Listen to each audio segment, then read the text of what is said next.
Yes. Good evening, everybody. Y'all been on a roll and nobody took a breath. So I've been waiting. This is Mark Matthews here in Baltimore.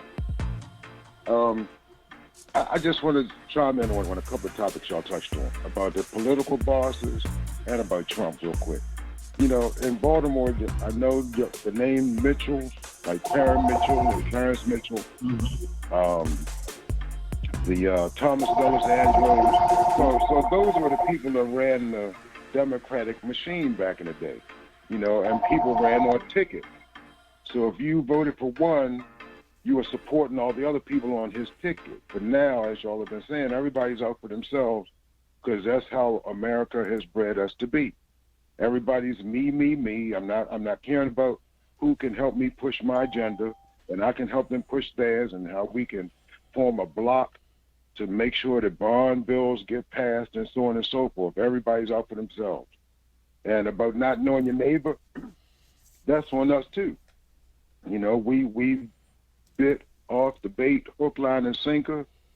We've been trying to be Americans since we were freed, and truthfully, there really are no Americans. They're Italian Americans, they're Polish Americans, they're Jewish Americans. They know who they are first, and they're Americans second. But we're trying to be American and be independent and do our own thing independent of each other. And until we can break that ice, we're still going to be scattered in the political scene, the economic scene, trying to raise our families, all of them combined. And real quick about Trump and how the police are acting, people fail to realize, well, I don't want to generalize, too many people fail to realize that protesting is a right guaranteed by the Constitution. You have a constitutional right to protest in a peaceful manner, and the police are supposed to protect you. Yeah, go ahead. Yeah, the police are supposed to protect the protesters, not antagonize them, not vindicate them, not attack them. The police's constitutional duty is to protect peaceful protesters. But in this society, people don't know the Constitution because civics isn't taught in school anymore. The president has stepped all over it because he's pushed it through the shredder. And the vast majority of Americans don't realize it because they don't know what their rights are. So as long as that continues, we're going to continue to see a police state. You know, people are rising up, but as a very good friend of mine says, protesting with a sign is complaining. The only way you protest is when you meet power with power and force by force, like the Black Panthers did. They policed their community to keep it safe from the police.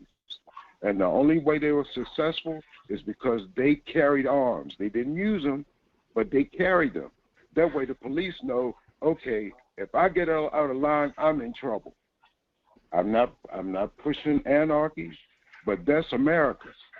Power has to answer to power because a sign is a complaint. All right, Fran, you will want to say something. All right.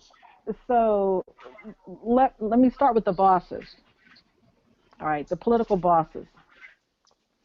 We don't have any political bosses because we don't have any political mentors. Yep. We don't have anybody that's grooming these candidates from interns to staff people so they can learn the process to state central committee and grooming them, you know, pulling them up through the ranks, so they can learn how to operate, how to maneuver, how to manipulate. Because this is it's a process, but it's an animal too. The political animal has to be manipulated, and if you don't have experience with how to do, what to do, when to do, you cannot be effective. You just cannot. But you can't do that if you have no one grooming you. You can't do that if you have no mentor. We have no political game plan. We have all these individual people believing that they're individuals who can just get in office and make things happen, which is berserk, because none of it happens by yourself. Nothing happens by yourself. Nothing happens with one vote. You can't vote something in by yourself in the city council. You can't vote anything in by yourself in the Maryland General Assembly. You can't vote anything in by yourself in the House of Representatives. You can't do it in the Senate of the United States. You cannot do it in the county council. You cannot do anything by yourself. You have to have collaboration. That's why having a plan and a strategy and everybody on board with this is the plan, this is the strategy, this is your part, this is your part, this is your part.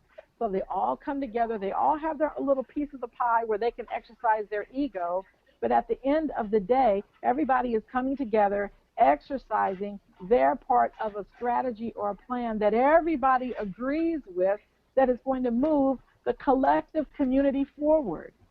And we don't have that. And we don't have anybody that's talking about it. We don't have anybody that's trying to do it because they're all 24 of them are trying to be the one in charge. Even if they don't even know how to be in charge, they try and be the one in charge. It's a mess. It's a mess. There is no familiarity in the community. It's very, in the community that I live in 21215, you know, I'm outside and I see people, I'm waving at folks, hey, how you doing? You know, have a good day today. And they're looking at me like, what's wrong with that bee? But I didn't care. I did the same thing, Clint. You know, same I didn't care. Wow. The next day, I'm outside, I'm getting in my car. Hey, what's happening? How you doing? You guys having a good day today? The young people, right? They're like, yeah, we all right. Okay, all right, you It's guys like be safe out foreign here. to Don't them. do that crazy. You know, yeah, but they start looking at me like, what's wrong with her? Day number 3. Hey, you guys, how you doing? You know, don't be out after dark. You come on in the house so you can live another day. Y'all, I'm worried about you. Don't be out there doing nothing crazy. Okay, we won't. See, when you hear that? Now I'm not the crazy lady. Now it's okay, we won't. Day number 4. What y'all doing? What y'all doing out here? Oh, we ain't doing nothing. Okay, don't let me come out here and catch you. You know I have to beat you down like your mama would. And they say, but they see that as a sign of somebody that cares about what they're doing. Right. All right? That's good. Day number 5. What's your name? My name's Miss Fran. Oh, all right. This is my red car out here. Don't let nobody tear up my car, okay? No, we got you. Okay. So, you know, all of that, I told you all of that to tell you that when the lady down the street ran into my car, my neighbor across the street who started out thinking I was a crazy bee came and knocked on my door. Miss Fran, that lady down there ran into your car. That's the only way I found out who tore up my car. So I put my car in the shop today. Now I got a rental out there. I'm like, all right, y'all, don't let nobody tear up this rental. You know I'm going to pay for it. No, we got you. And you know what? That's They good. will have me. If anything happens to that car, but I had to initiate that. I am the elder. I am the grown folks. They're young people. They're not children, but they're young people. They don't have anybody engaging with them like that. That's true. Now they have me. And whenever I pull up, before I can even get out the car, hey, Miss Fran, and I got to look around to see where it's coming from. But it wouldn't have happened if I hadn't reached out. It's the same thing with the political piece. We have got to find whoever that political person is, meet with them and say, look, it's time to start some mentoring. It's time to start some grooming. It's time to put a plan together and get a strategy and start teaching these young people about why it's important and why they have to get on board. Because when you get too old to sit in this seat, somebody else got to sit in the seat. And we need to have somebody that we groomed up to put in the seat that will continue on with the agenda so that the quality of the community will still rise. That's how that goes. Now, as far as the peaceful protesting and all that stuff, you're right. The peaceful protesting, it's the operative word, peaceful. See, the police need to protect the peaceful protesters. You can be out there with your sign. You can be out there screaming and hollering. You can be out there playing your music. You can be out there spoken word. You can be out there, all of that. But you cannot be out there with a weapon that has live ammunition in it. I don't care if you're going to shoot it or not, because you automatically become the threat and you flip the script on the whole situation. As soon as you throw the first rock, the first bottle, the first Molotov cocktail, you become the enemy. I don't care how peaceful you were. You become the enemy, and they are going to treat you like the enemy. And that is not what we're trying to accomplish here.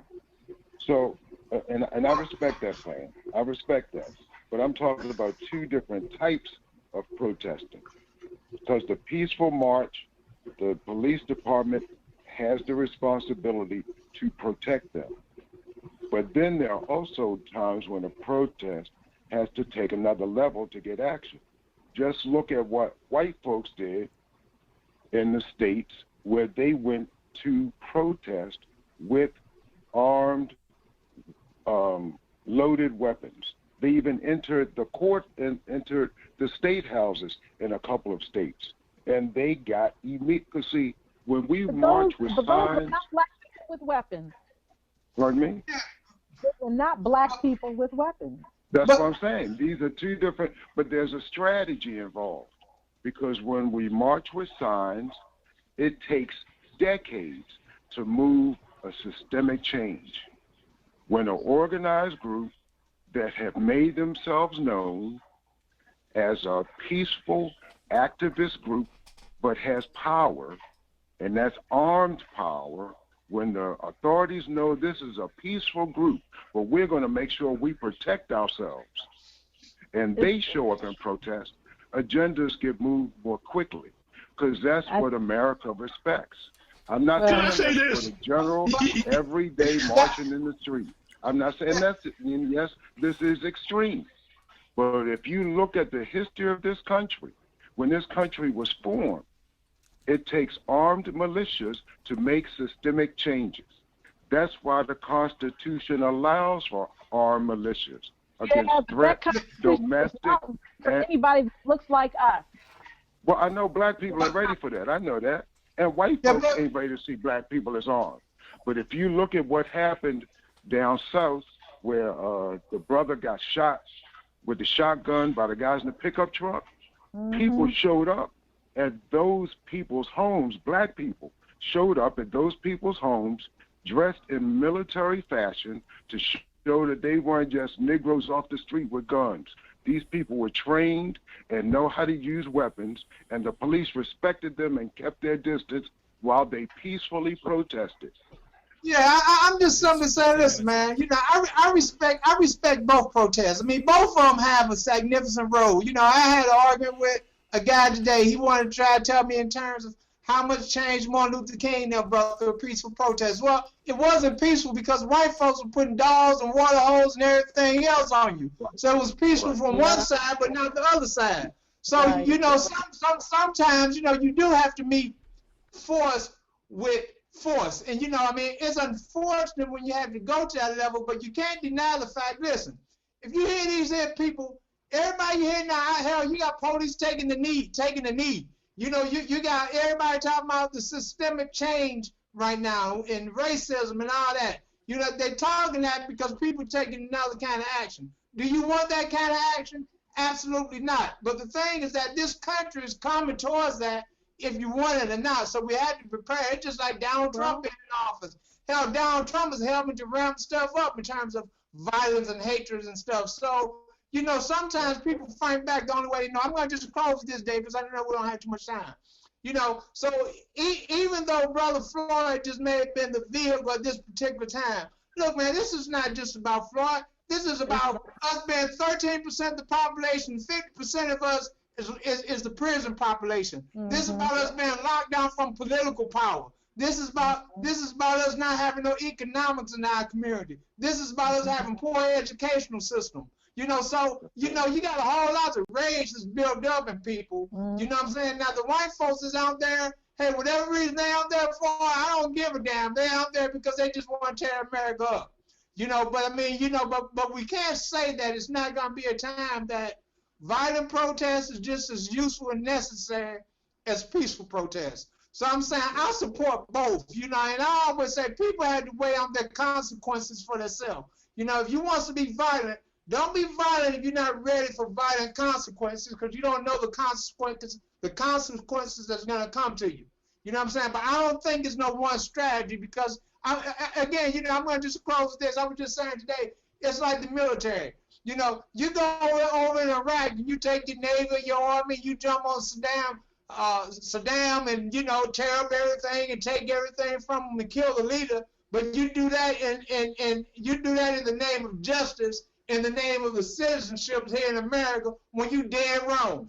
You know what I'm saying? So, their behavior is okay when they do it in terms of, because they're the government, but once the citizens say, well, we're going to rise up and we're going to take the same kind of actions y'all taking against other people and against us, then, it's wrong. So, I'm just saying two wrongs don't make it right, but sometimes you do have to fight back.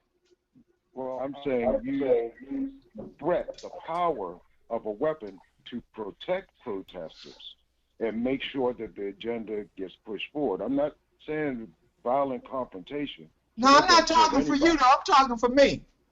Okay. But brother Hector, you got some people want to throw some questions out? A couple of people on Facebook, they're actually saying right to Miss Fran about what she was saying before everybody else started making some comments. Robin, we also had Alicia.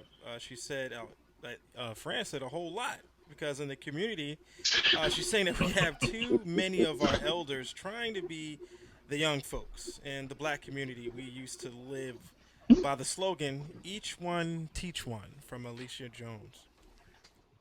All right, it's unpopular.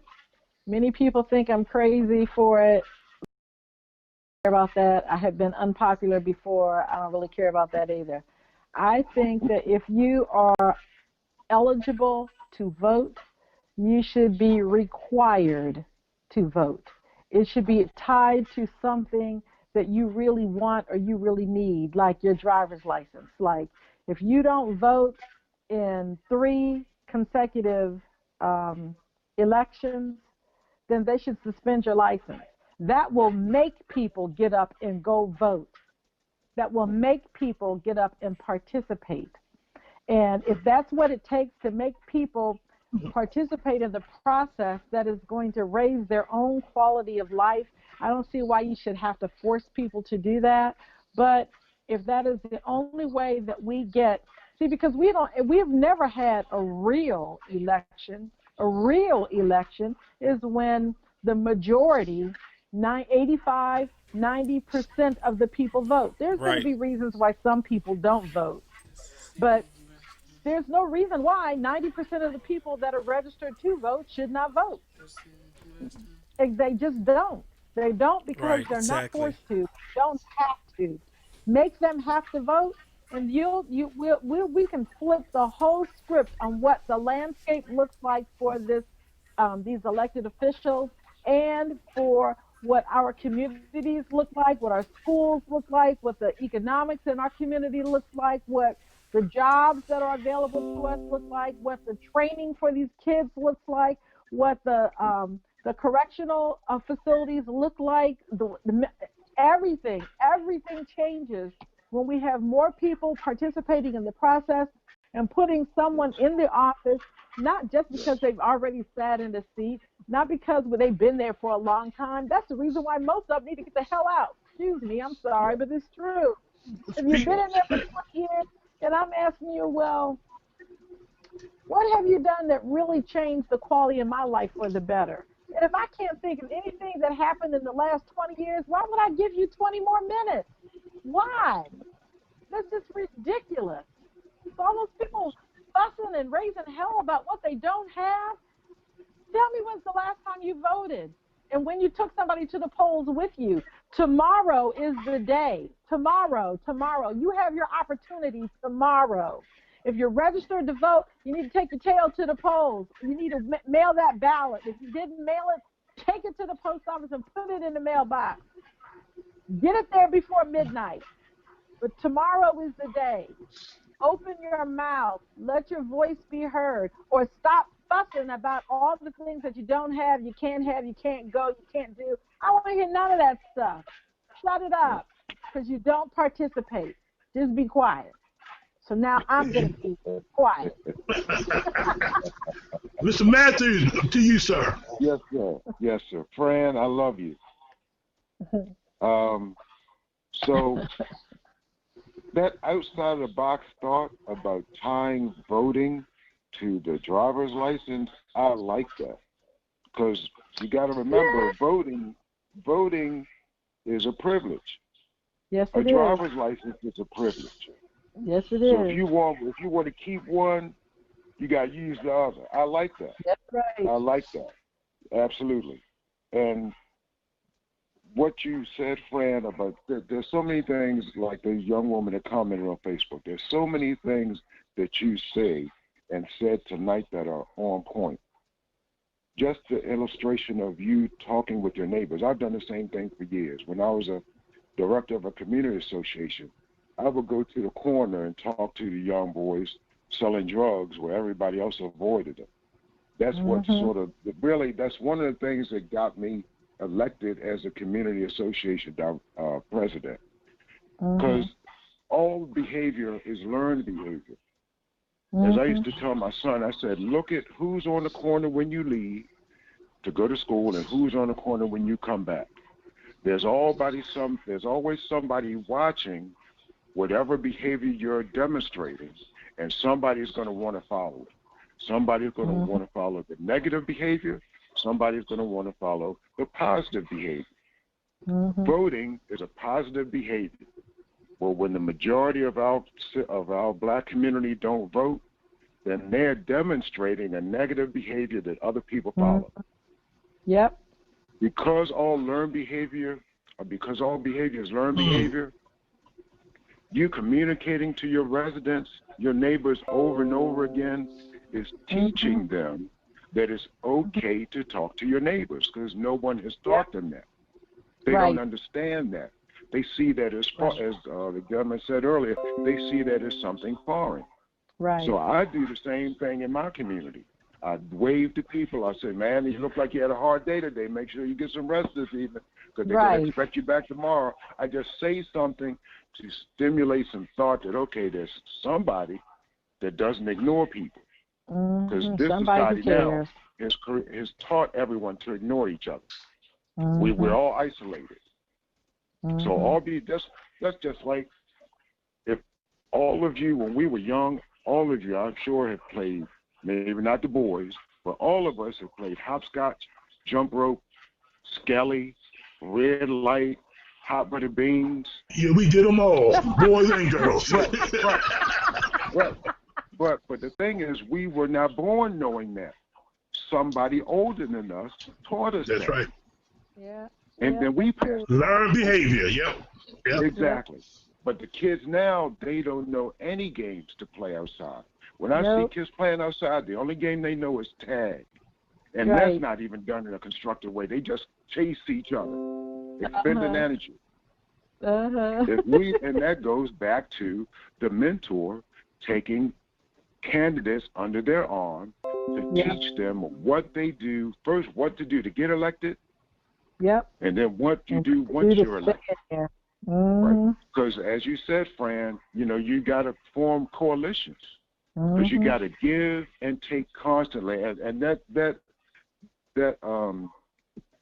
what you said about waking up, going to bed with all the friends in the world and waking up and everybody's your enemy is so true in the political arena. Because as soon as a bill hits the floor, they want to know, what are you going to give me if I vote for this legislation? Yep. Nobody's your friend. If you don't have a coalition, nobody is your friend. Yes. Wow. And the Perrin Mitchells are gone. The little Willie Adamses are gone. Those people who have experience and knowledge are gone. And the ones that are left, that are senior members of legislative bodies, have taken on this I'm out for myself routine too. And regrettably, some of that's because of where their money comes from. Because if they start building a coalition with people, people are going to start questioning, well, how come you're not voting on this? Or how you not? So if they remain isolated, they don't have to answer questions. Well, those are the people that are chasing and that comes from the funding. And lastly, the answer to so many of these woes even the reason for the protesting and the rioting, as it was said earlier, over decades and decades and decades of abuse and manipulation and subjugation and oppression, the answer to all of that is term limits. Yep. What's going on, everybody?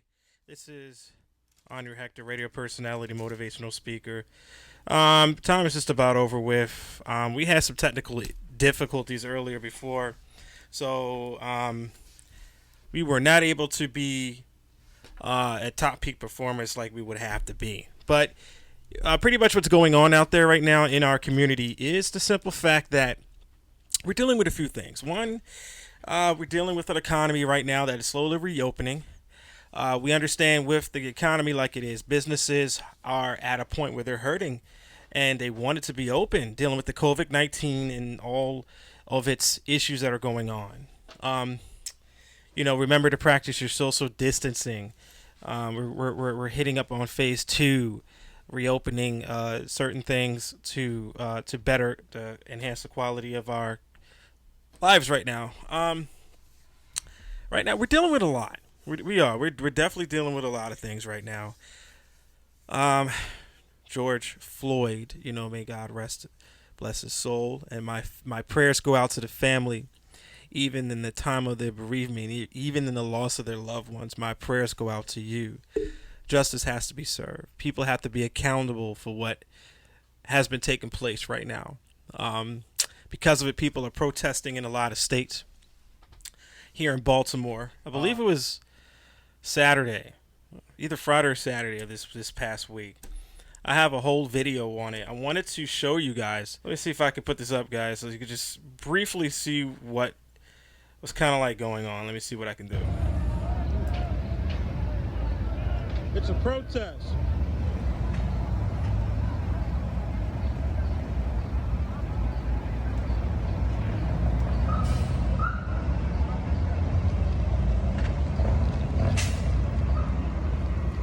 So as you can see, I was doing some recording.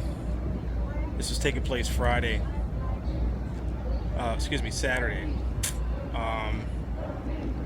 Protesting down in Baltimore City. That's Pennsylvania Avenue and North Avenue. A lot of people. A lot of people outside. I had a chance to talk to a few people. It was amazing. I haven't seen that many people in a long time gathering like that for a time like this. And not only we're doing it, there are a couple other states doing it as well. And it was a blessing to see that it was a peaceful protest. Nobody taking advantage of it and going out there causing a ruck.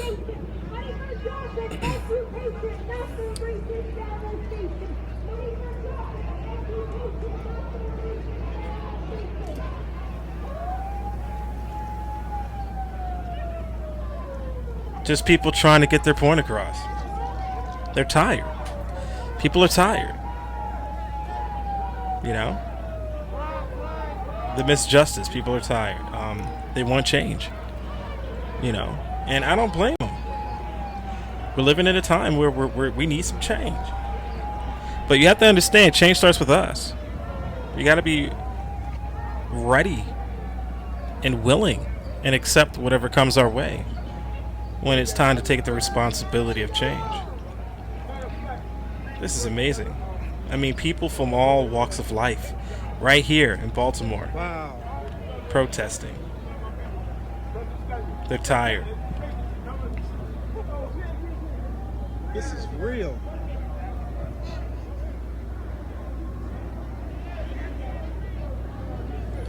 Baltimore City, Pennsylvania, North Avenue by Penn Station. Thank you.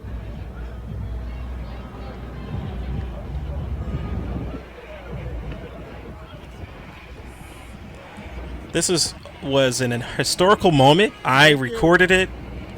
I'm surprised it's working. I didn't think it was going to work. But here we go.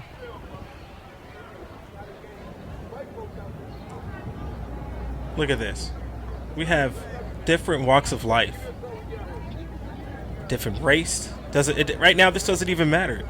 Black, white, Chinese, Korean, whatever race. They're out here, and they're tired.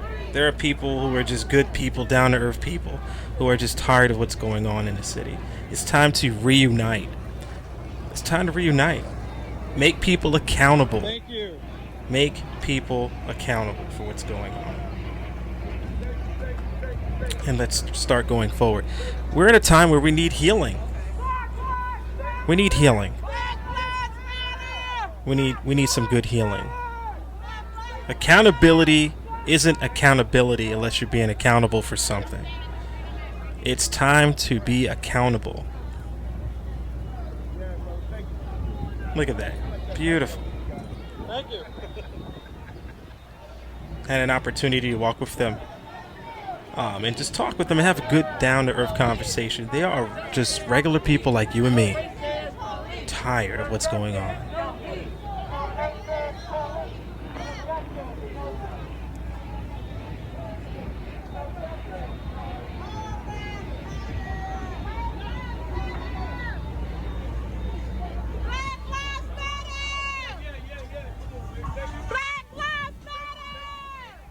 Look at that.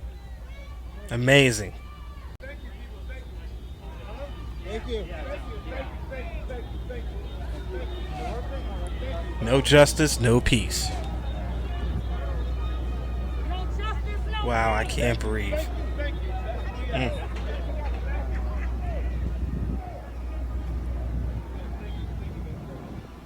Thank you.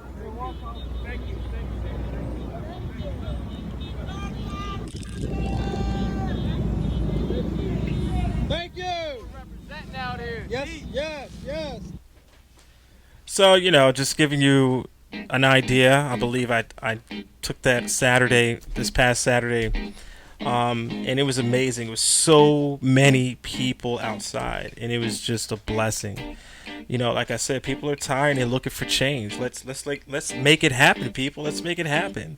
There's too much killing going on, and if it is one thing, it's another. We're dealing with the politicians. We're dealing with COVID-19. Have we forgotten? we're still dealing with this. It's a lot going on, and we can all say that self-evaluation is now. Let's make a change. Let's stick to it. And there's one thing to talk about it, but let's just stick to it. Let's do something about it. Guys, I ain't going to keep it too long. This is Onri Hector, radio personality and motivational speaker from the Onri Hector Show. Anybody interested in, want to check out my information, you can do so. You can go to www.onrihector.com. Check out my website. Check it out. Look for upcoming events. If you want to book me, come speak at an event. So, some motivational speaking and maybe some life coach or something like that. I'm able to be where I need to be and just help. Because at the end of the day, my motto is, as iron sharpens iron, so does a friend sharpen a friend. I'm here to sharpen you. You help sharpen me. And together, we can be the sharpening tools to shape and create not only ourselves and each other, our community, and with that, we can shape in the world. God bless you all. Please have a good night and enjoy.